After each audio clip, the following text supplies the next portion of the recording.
If you talk to yourself, stop worrying. You aren't going crazy. Psychology says you might actually be a genius.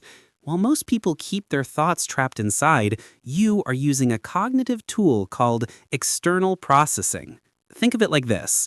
You aren't just mumbling to the air, you are effectively holding a high-level board meeting with your own brain.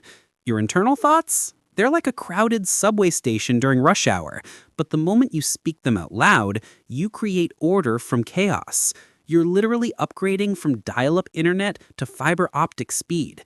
Science actually confirms that people who vocalize their search find objects 50% faster and solve complex problems more efficiently.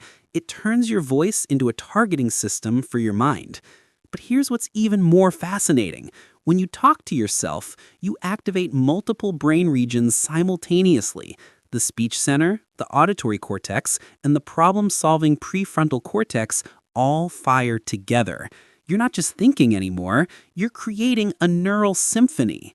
Ever lost your keys and walked around muttering, "Where did I put them? Where did I put them?" That's not desperation, that's strategy. Or you're cooking and narrating each step like you're hosting your own cooking show, you're actually reducing cognitive load and preventing mistakes. That moment when you're working through a problem and suddenly you're having a full conversation with yourself about the solution, congratulations! You just became your own therapist, coach, and strategist all at once. History's greatest thinkers, like Einstein, did this constantly. It wasn't madness, it was a sign that their mental processor was simply running too fast for silence. Einstein would walk through Princeton talking through equations. Tesla narrated his inventions into existence. Even Beyoncé has admitted she talks herself through choreography. These aren't random quirks. They're evidence of minds operating at a different frequency. Here's the real secret. When you talk to yourself, you create psychological distance. It's called self-distancing, and it does something remarkable. It transforms you from the overwhelmed person drowning in the problem to the objective observer who can actually solve it. You become both the player and the coach. Studies show people who use self-talk are better at regulating emotions, managing stress, and maintaining focus under pressure. Athletes do it before competitions. Surgeons do it during procedures. CEOs do it before major decisions.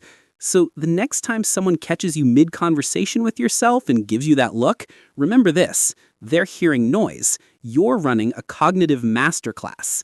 Silent people aren't necessarily deep thinkers. Sometimes they're just silent. But you've discovered that your voice is the bridge between confusion and clarity. So let them stare. While they're judging you, you're solving problems they can't even articulate. You're processing emotions they'll suppress for years. You're making decisions with a level of clarity they'll never understand. You're not talking to yourself because you're alone. You're talking to yourself because you're the smartest person in the room, consulting the only expert you truly trust, yourself. Do you do this? Drop a comment about your own experience with talking to yourself. And subscribe for more psychology simplified videos, because genius recognizes genius.